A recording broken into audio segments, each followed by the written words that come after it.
اللهم صل على حبيبنا محمد وعلى آله وصحبه أجمعين. اللهم صل على حبيبنا محمد وعلى آله وصحبه أجمعين. اللهم صل على حبيبنا محمد وعلى آله وصحبه أجمعين. بسم الله الرحمن الرحيم. السلام عليكم ورحمة الله وبركاته. Bismillah, Alhamdulillah, wassalatu wassalamu ala habibillah, Nabiyyina Muhammad ibn Abdillah, wa ala alihi wa sahbihi wa mawalah. Subhanaka la ilma lana illa ma 'allamtana, innaka antal alimul hakim, wa la hawla wa la quwwata illa billahil aliyyil azim. Allahumma rabbi shrah lana sudurana. Ya Allah, lapangkanlah hati-hati kami. Wa yassir lana umurana. Permudahkanlah segala urusan kami. Wahlul 'uqdatam min alsinatina. Bukakanlah ya Allah apa jua ikatan yang terdapat pada lidah-lidah kami. Yafqahu aqwalana, agar boleh difahami tutur bicara kami.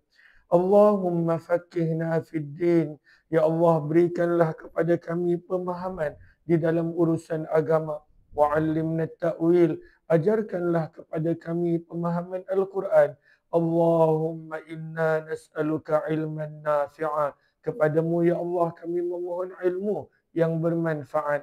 Wa rizqan wasi'an tayyiba. Rezeki yang luas, melimpah ruah, lagi halal, bersih, suci. Wa amalan mutaqabbala. Amalan yang diterima. Wa shifaan min kulli da'. Dan sembuh daripada segala jenis penyakit. Amin ya rabbal alamin. Ahlan-ahlan kepada semua, selamat petang, salam pertemuan dalam program Penawar Hati siri yang ke-140 bersama dengan saya Umar Aziz. Ahlan-ahlan Nur Siawan Hussein, terima kasih banyak-banyak untuk gift. Moga Allah balas dengan rezeki yang melimpah ruah lagi berkah. Kemudian ahlan-ahlan kepada yang lain, Muhammad Firdaus, Hafiz Muhammad, kemudian dapur, ahlan-ahlan kepada semua, Yusri Jalil di ruangan FB, Kak Kamiza Muhammad Amil, Nuradila Binarai Sulaiman, Marwani Ahmad, ahlan-ahlan Binarai Sulaiman, Fatimah Az-Zahra, dan juga sahabat-sahabat yang lain. Apa khabar semua? Kita menggunakan kitab Syarah Penawar Bagi Hati ataupun Qalbun Salim, sebuah kitab yang membicarakan anggota bahagian manusia yang paling penting, anggota yang menjadi raja kepada manusia, iaitu hati. Maka kitab ini membicarakan bagaimana kita nak bersihkan hati kita daripada penyakit-penyakit. Maka ada terlalu banyak penyakit utama pada hati yang perlu untuk dibersihkan. Maka antaranya manusia yang makan berlebihan. Yang kedua, cakap, maksiat, dosa dan perkara yang sia-sia. Yang ketiga, sikap marah yang tidak terkawal. Dan kita berada pada sifat yang keempat, hasad dan juga dengki. Moga Allah pelihara kita daripada penyakit-penyakit hati, daripada kotoran hati, daripada perkara-perkara yang menjadikan Allah murka kepada kita, kerana sabda Nabi SAW bersabda, yang Allah pandang pada kita adalah hati dan juga amalan kita. Walakin yanzuru ila qulubikum wa a'malikum. Kita dah tiba muka surat 204. Muka surat 204, kitab Syarah Penawar Bagi Hati ataupun Qalbun Salim. Jika ada yang ingin untuk membuat pembelian kitab, maka boleh dapatkan daripada beg kuning insya-Allah. Maka kita dah tiba muka surat 204. Kata penulis kitab, antara rawatan untuk orang yang ada penyakit hasad. Apakah hasad? Kita telah baca, menginginkan sesuatu nikmat yang Allah bagi kepada orang lain. Untuk nikmat itu hilang daripada orang tersebut walaupun kita tak dapat. Itu hasad. Dan itu adalah gambaran kepada hati yang busuk, hati yang kotor, dengki dan juga penyakit-penyakit hati yang lain. Maka bagaimanakah kita nak menghilangkan hasad? Maka kita dah belajar semalam, ianya perlukan kepada gabungan ilmu dan juga tindakan, amalan. Maka kenapa ilmu penting? Maka ilmu adalah penting bagi setiap perkara. Ilmu penting. Kata Sayyidina Ali radhiyallahu taala anhu tentang ilmu, barang siapa yang inginkan kebaikan dunia, fa'alaihi bil ilm, dia kena ada ilmu. Wa man arada al akhirah, barang siapa nakkan akhirat pun kena ada ilmu. Maka ilmu adalah penting. Cuma yang kita nak sentiasa jaga, minta kepada Allah dalam doa adalah ilmu yang bermanfaat. Ilmu yang bermanfaat. Sebab itu setiap kali sebelum mula kuliah, mula belajar, maka kita baca doa yang Nabi SAW sentiasa baca setiap pagi, iaitu Allahumma inni as'aluka ilman nafi'a. Ya Allah, aku memohon kepadamu ilmu yang bermanfaat. Sebab ada juga ilmu yang menjadikan mudarat kepada manusia. Ada juga ilmu yang menjadikan manusia bukan dekat kepada Allah. Sebaliknya jauh daripada Allah. Moga Allah pelihara dan jauhkan kita. Alhamdulillah. Maka untuk merawat hasad, yang pertama kena ada ilmu. Maka apakah ilmu yang kena ada? Kita kena sentiasa ingatkan diri kita. Beritahu diri kita bahawa hasad boleh memberi mudarat kepada diri kita. Hasad akan mendatangkan mudarat pada diri kita. Dan pada waktu itu hanya memberi manfaat kepada orang yang kita dengki. Maka hasad hanya akan memberi mudarat kepada diri kita. Maka apakah mudarat yang hasad akan buat kepada diri kita? Yang pertama, dia menghilangkan ganjaran, pahala kebaikan yang kita buat. Itu kita dah baca semalam. Maka dalam hadis Nabi SAW bersabda, 2 hari lepas. Maka hadis itu kita baca pada muka surat 197. 197. Maka dalam hadis riwayat Abu Daud, sabda Nabi SAW, hasad ini boleh menghilangkan pahala. Pahala boleh hilang. Ada orang yang ada hasad, diingat kalaulah dia buat pahala okey, tak ada masalah hasad. Tidak, tak okey.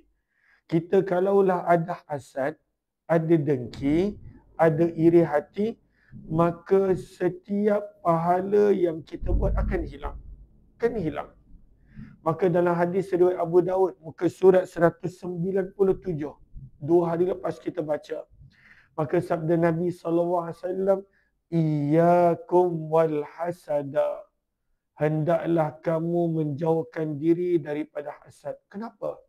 Fa innal hasada, sabda Nabi, kerana sesungguhnya hasad, ya'kulul hasanat, akan membinasakan, menghilangkan pahala-pahala, sebagaimana api memakan dan menghilangkan, menghapuskan kayu-kayu bakaran, kayu-kayu api.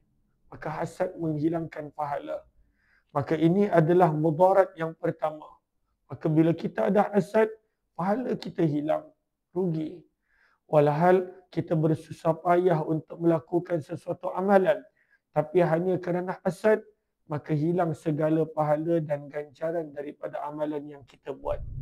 Ahlan-ahlan kepada semua, ahlan-ahlan Kamiza Muhammad Amil, Kak Langsu, kemudian Haifa Najwa, Nuri Liza, Dapo. Mohon dia sebaik untuk bantu share, bantu untuk kongsi, tak rakan-rakan, sebarluaskan.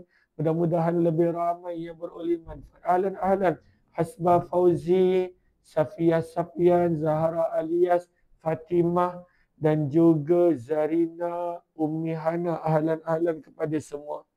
Maka hasad boleh menghilangkan pahala daripada amalan yang kita buat. Terima kasih banyak-banyak Ummi Hana. Moga Allah balas dengan rezeki yang melimpah, ruah lagi berkah. Kita sedang berkongsi daripada kitab Syarah Penawar Bagi Hati ataupun Qalbun Salim muka surat yang ke-204. Yang kedua, hasad menyebabkan Allah murka kepada kita. Allahu Akbar. Tidak ada yang lebih penting dalam hidup ini daripada keredaan Allah. Tidak ada. Di dalam surah At-Taubah, setelah Allah menceritakan tentang betapa hebatnya nikmat-nikmat syurga, ada tanaman-tanaman, ada sungai yang mengalir, maka Allah berfirman, wa ridwanum minallahi akbar, keredaan Allah adalah lebih besar daripada itu. Maka kita hidup di dunia ini nak mencari keredaan Allah, nak beroleh keredaan Allah. Maka bayangkan betapa binasanya kita, mudaratnya kita, kalaulah kita beroleh kemurkaan Allah. Kita kalaulah ada manusia lain benci dengan kita, pun susah hidup kita. Kalaulah ada orang yang ada kuasa tak suka kita, pun susah hidup kita. Macam-macam dia akan ganggu, kacau. Ini bayangkan Maliki Yaumiddin, Raja segala raja, Zat yang memiliki segala-galanya. Kalaulah Allah murka dengan kita, bagaimana kita? Hancur, binasa. Tak ada tempat yang kita boleh selamat. Sebab itu antara perkara yang menjadikan Allah murka, Allah tak suka, maka kata para ulama adalah Allah murka kepada orang yang ada hasad. Allah murka. Maka kenapa orang yang ada hasad ini Allah murka? Kerana kata para ulama, orang yang ada hasad ini Allah murka kerana dia tidak reda dengan ketentuan Allah. Maka Allah murka. Dia tak reda dengan ketentuan Allah. Inilah Allah dah bagi nikmat. Contoh, Allah bagi nikmat kepada seseorang. Allah bagi nikmat. Maka orang yang ada hasad ini, apa yang dia berlaku? Dia nakkan nikmat itu hilang daripada orang tersebut. Walaupun dia tak dapat. Persoalannya nikmat tu siapa yang bagi? Allah. Adakah Allah bagi mengikut kehendaknya? Pasti. Tidak ada yang memaksa Allah untuk melakukan apa-apa. Maka kenapa Allah benci orang yang hasad, iri hati, orang yang dengki? Kerana dia seolah-olah tidak bersetuju dengan kehendak Allah. Allah nak bagi orang tu nikmat. Siapa kita nak pertikaikan? Kenapa kita nak hilangkan nikmat tersebut? Walahal Allah dah bagi nikmat kepada siapa yang Allah suka. Dan tak ada sesiapa yang memaksa Allah untuk melakukan apa-apa. Maka sebab itu, kenapa kita kena tinggalkan hasad? Kerana hasad ni memudaratkan kita. Bagaimana? Orang yang hasad Allah murka. Kenapa Allah nak murka dengan orang yang hasad? Kerana dia tidak reda dengan ketentuan Allah.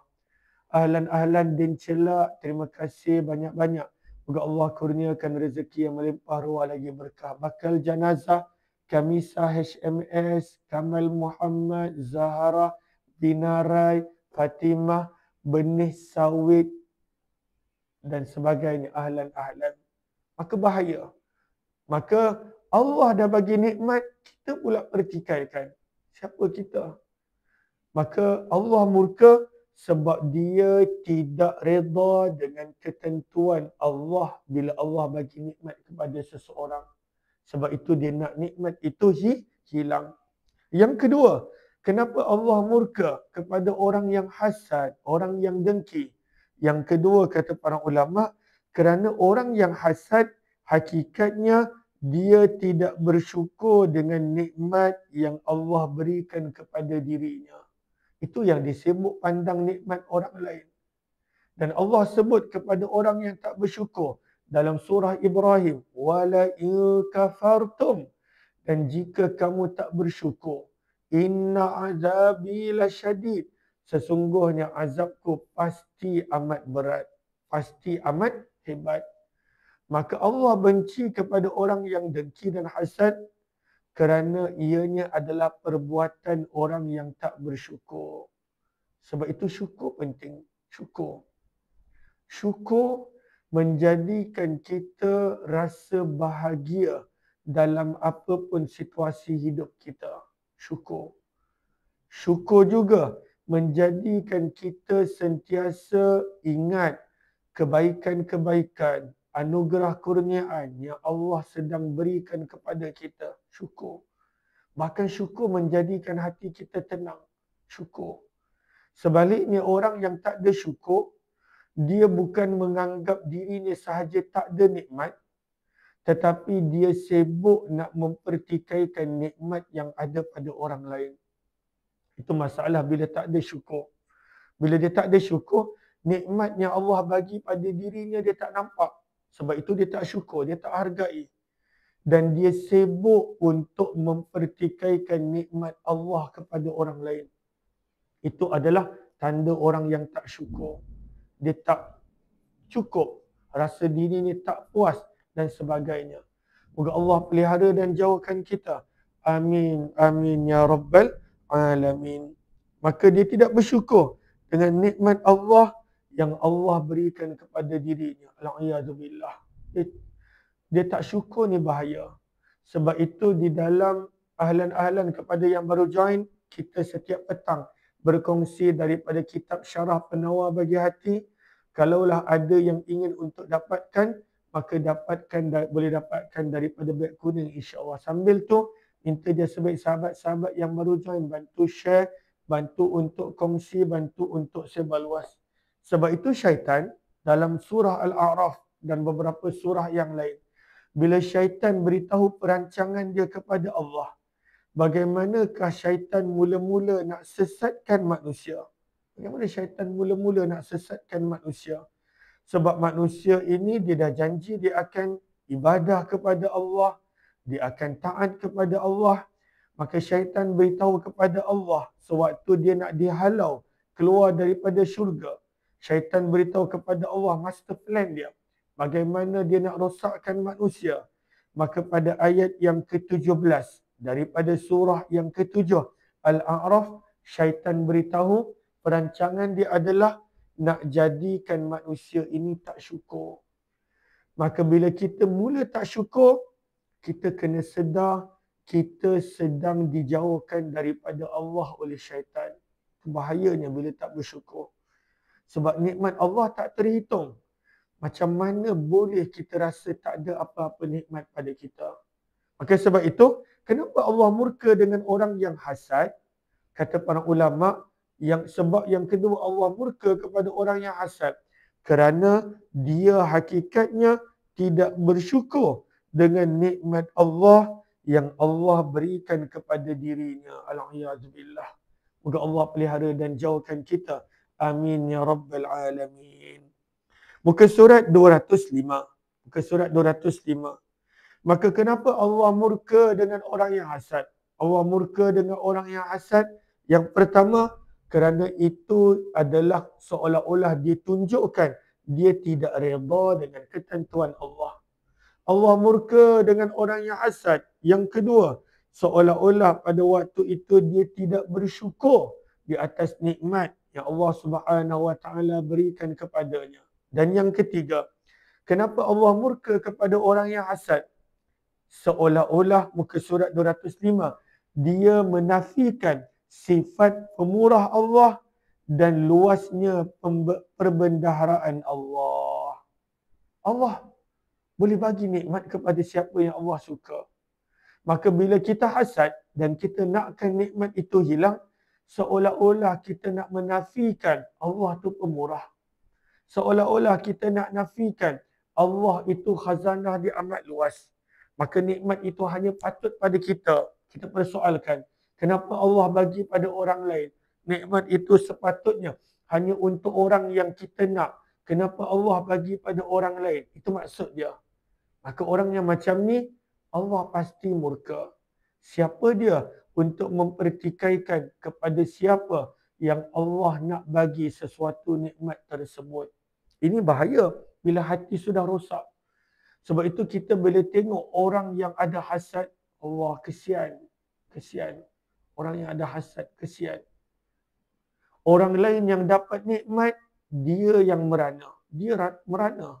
Orang kata Imam Al-Ghazali dalam kitab Minhajul Abidin, kata Imam Al-Ghazali, antara kemudaratan, tapi tak ada disebut di sini, antara kemudaratan orang yang hasad, dia seolah-olah tersiksa dalam neraka dunia. Apakah maksud Imam Al-Ghazali tersiksa dalam neraka dunia?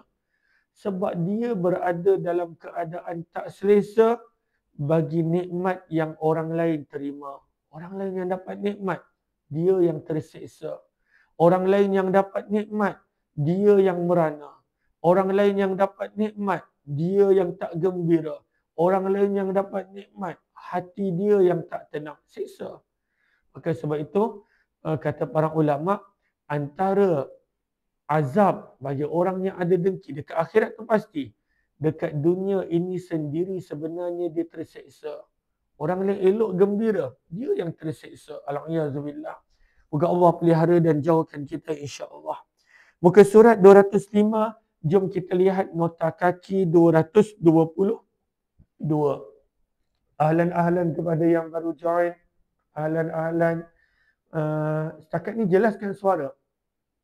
Sya'alam hujan lebat. InsyaAllah. Berdentum-dentum. Harap tak mengganggu line saya insyaAllah. Mudah-mudahan jelas perkongsian. Okay, muka surat 205, nota kaki 222. Setakat ni jelas. Azizah, Haifah, typing bakal jenazah. Typing. Dah lama tak pergi typing kan? Typing. Dulu selalu pergi typing. Zoo typing kan. Kalau pergi typing dia ingat zoo. Okey, bakal jenazah daripada typing. Nur Aina Sulaiman jelas. Kak Kamiza. Okey, semua jelas. Facebook pun jelas. TikTok pun jelas. Okey. Para hukama berkata, para hukama, ahli hikmah, orang yang bijaksana. Qala ba'dul hukama, kata penulis kitab, sebahagian orang yang hukama, orang yang bijaksana, berkata, barazal hasid rabbahu min khamsati awjuh.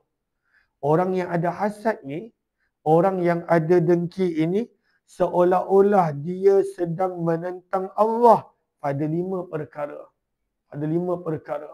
Dia sedang tentang Allah ni. Allah. Siapa kita nak tentang Allah? Tapi kata para hukama, orang yang ada hasad seolah-olah dia sedang menentang Allah pada 5 perkara. Dan orang yang tentang Allah pasti tak selamat. Sebab itu, orang yang hasad tak selamat. Terima kasih banyak-banyak Hasnain 09 Official. Very clear. Terima kasih banyak-banyak. Syarimah Hamzah Din Celak. Terima kasih banyak-banyak. Moga Allah balas dengan rezeki yang melimpah ruah lagi berkah. Maka orang yang ada hasad, seolah-olah dia mencabar Allah pada 5 sudut. Pada 5 perkara. Siapa berani cabar Allah? Tapi orang yang ada hasad, dia sedang buat begitu. Yang pertama kata para ulama, annahu abghadha kulla ni'matin zaharat ala ghairihi. Yang pertama, bila seseorang itu ada hasad, ada dengki, ada iri hati, dia seolah-olah menzahirkan kebencian bagi setiap kenikmatan yang ada pada orang lain selain dirinya. Seolah-olah begitu. Orang yang ada hasad ni, seolah-olah dia marah ke Allah. Ya Allah. Maka kenapa dia marah ke Allah? Kenapa engkau bagi nikmat pada orang tu, ya Allah? Maka seolah-olah dia nak bergaduh dengan Allah. Menentang Allah. Pertikaikan Allah. Kenapa Allah bagi nikmat tu pada orang lain? Sepatutnya Allah bagi pada dirinya sahaja. Itu yang pertama. Orang yang hasad, dia menzahirkan kemarahan dia, kebenciannya terhadap Allah. Berani orang yang hasad buat begitu. Terima kasih banyak-banyak Din Celak. Banyak gift. Moga Allah balas dengan kurniaan, kebaikan, rezeki yang melimpah ruah lagi berkah. Itu yang pertama. Yang kedua, wasaniha annahu sakhitun liqismati rabbih. Yang pertama, dia seolah-olah menzahirkan kebencian. Yang kedua, dia seolah-olah tidak berpuas hati dengan cara pembahagian nikmat Allah. Tak puas hati. Ya Allah bagi nikmat kepada siapa yang Allah suka. Maka bila dia dengki dengan seseorang, hasad dengan seseorang, seolah-olah dia tak puas hati dengan cara Allah bagi nikmat. Ka'annahu yaqul, seolah-olah dia sedang berkata, lima qasamta hadhil qismah, kenapa engkau bahagi nikmat macam ni ya Allah? Ush, berani kan orang yang dengki ni. Pada waktu tu dia tak puas hati dengan cara pembahagian nikmat oleh Allah. Walhal Allah bagi siapa yang Allah kehendaki. Tu'izzu man tasha, Allah muliakan siapa yang Allah nak. Allah hina siapa yang Allah nak. Tu'til mulka man tasha, Allah bagi kerajaan kepada siapa yang Allah nak. Allah tarik nikmat kuasa daripada siapa yang Allah nak. Tapi bila kita dengki, seolah-olah kita mempertikaikan cara pembahagian nikmat oleh Allah. Masya Allah, tabarakallah. Terima kasih banyak-banyak din cila. Moga Allah kabulkan segala hajat, permudahkan segala urusan. Begitu juga sahabat-sahabat yang lain, terima kasih yang komen, yang share, yang bagi gift, yang tag rakan-rakan, asyikin dan semua. Maka yang kedua, dia tak puas hati cara Allah bagi nikmat. Walhal tidak ada yang lebih sempurna, hikmah bijaksana daripada Allah yang Maha Esa. Maka itu yang kedua. Seolah-olah dia sedang tak berpuas hati dengan cara pembahagian Allah. Yang ketiga, annahu dadda fi'lallah, ay inna fadlallahi yu'tihi man yasha wa huwa yabkhalu bi fadlillah. Yang kedua, orang yang mana hasad ni, dia seolah-olah pada waktu itu nak melawan keputusan Allah. Dadda fi'lallah. Dia nak lawan Allah. Allahu Akbar. Nak lawan. Apakah maksud dia nak lawan Allah? Kerana dia nakkan Allah pada waktu itu memberikan kurniaan hanya kepada dirinya sahaja. Ya Allah, kenapa kau bagi nikmat pada orang tu? Aku je sepatutnya dapat nikmat. Itu seolah-olah tindakan orang yang hasad. Kan kadang-kala ada orang berniaga. Dia nampak kawan dia dapat untung lebih. Mula hasad, mula dengki. Seolah-olah dia tak puas hati dengan Allah. Dia nak lawan dengan Allah. Kenapa orang tu banyak customer? Kenapa aku tak ada? Ataupun macam contohlah saya. Moga Allah pada waktu itu selamatkan saya. Selamatkan saya. Kadang-kala pada waktu tu kita tengok orang lain tak buat apa-apa pun ramai orang tengok. Kita yang pada waktu tu baca kitab tak ada orang tengok. Maka jangan ada begitu. Kalaulah ada begitu, maka pada waktu itu kena ingatkan diri. Lebih baik tak payah buat live contoh. Sebab itu kadang-kala saya tak buat live. Sebab saya tak nak jadikan live ni pada waktu itu, inilah keutamaan. Bukan. Ini bukan keutamaan. Sebab kadang-kala nak jaga hati. Jangan ada dengki dengan sesiapa. Iri hati dengan sesiapa. Kita tengok anak orang pandai, anak kita tak macam tu. Hasad dengki. Tak boleh. Maka orang yang dengki, yang ketiga adalah seolah-olah dia nak melawan keputusan Allah. Allah bagi nikmat kepada orang lain, kenapa? Bagi kepada diri aku sahaja. Alhamdulillah. Maka masalah kan, masalah. Sebab itu antara cara nak hilangkan hasad, kata para ulama, kita kena buat apa yang Nabi suruh. Suka untuk orang lain, apa yang kita suka untuk diri kita. Suka untuk orang lain. Apa yang kita suka untuk diri kita. Kita bila suka untuk orang lain, apa yang kita suka untuk diri kita, insya-Allah hasad akan hilang dan pergi. Sebab bila ada hasad ni terseksa. Kita tengoklah orang yang ada hasad terseksa. Orang yang ada dengki terseksa. Sangat terseksa. Kesian. Maka moga Allah pelihara saya dan kita semua, amin ya rabbal alamin. Yang keempat, orang yang ada hasad ni, annahu khadala awliya Allah. Dia seolah-olah pada waktu itu ingin berlawan dengan kekasih-kekasih Allah. Apa maksudnya? Allah bagi nikmat pada sebahagian waktu. Allah bagi nikmat kepada orang yang Allah suka. Dan orang yang Allah suka, bahasa mudah, kekasih Allah, awliya Allah. Jadi bila dia nak nikmat tu hilang, maka seolah-olah pada waktu itu dia nak berlawan juga dengan kekasih-kekasih Allah. Dan para kekasih Allah, para wali Allah, dia tak pernah peduli pun tentang nikmat yang Allah bagi kepada orang lain. Maka bila kita ada hasad, seolah-olah kita ni tak nak masuk dalam geng para wali. Sebab hati kita kotor. Kita sibuk nak mempertikaikan kenapa orang tu dapat nikmat, kenapa orang ni dapat nikmat.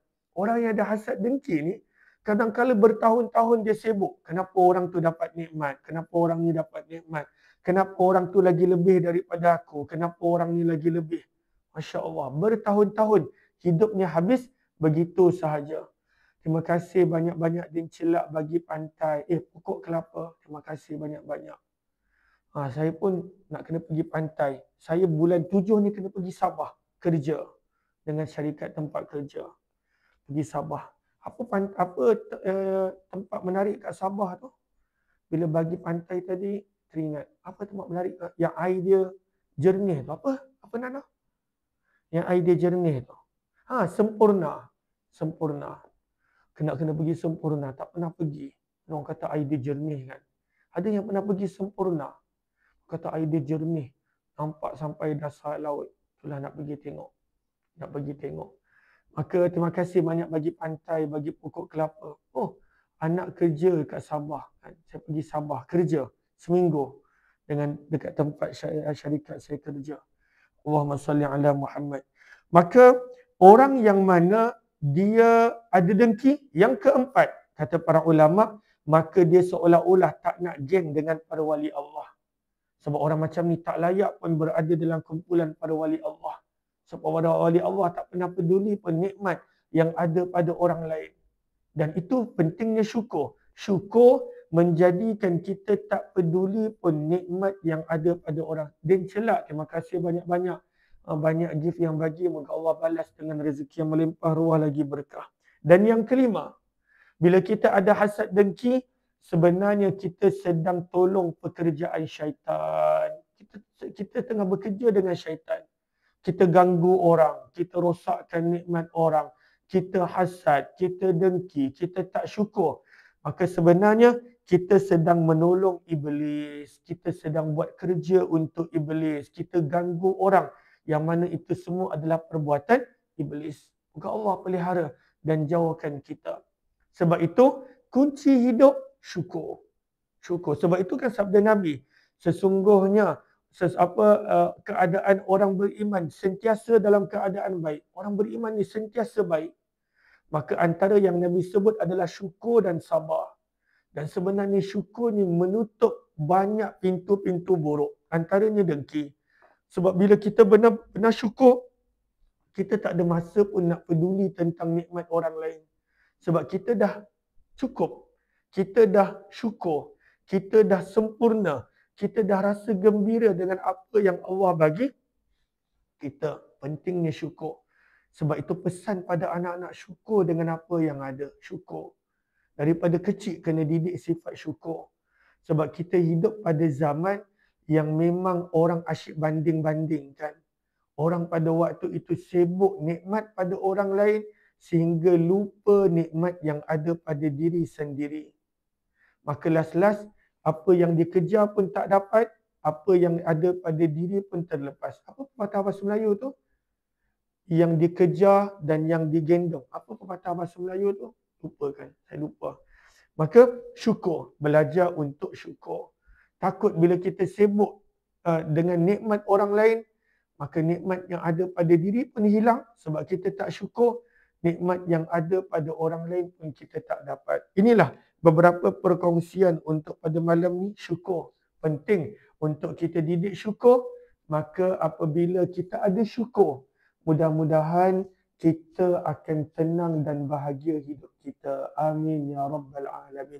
Okey, terima kasih banyak-banyak. Yang dikejar tak dapat, yang dikendong berciciran. Yang itulah. Yang tu. Okey, terima kasih banyak. Yang dikejar tak dapat, yang dikendong berciciran. Tu kadang-kala bila ada hasad, last-last apa pun tak dapat. Dapat azab lagi, dapat siksaan lagi di hari akhirat. Terima kasih banyak-banyak Faridah Abu Bakar, Aziza, Haifah, Wajih. Moga Allah balas dengan rezeki yang melimpah ruah lagi berkah. Bakal jenazah Hasnain Brunei. Masya Allah. Terima kasih banyak Hasnain, Faridah, Haifah, Najwa. kemudian Fatimah Az-Zahra, Kamiza Muhammad, Amil, Ruby, Merwani, Ada Ayub, Fatimah Nurdin, Safia Safian dan juga Siti Maria, Kamisa, Ruby. Terima kasih semua. Malam ni ada kuliah maghrib, lebih kurang jam 7.55. Jemput join buat yang berkelapangan insya-Allah. Assalamualaikum warahmatullahi wabarakatuh. Subhanakallahumma wa bihamdika nashhadu an la ilaha illa anta nastaghfiruka wa natubu ilaik. Assalamualaikum warahmatullahi wabarakatuh.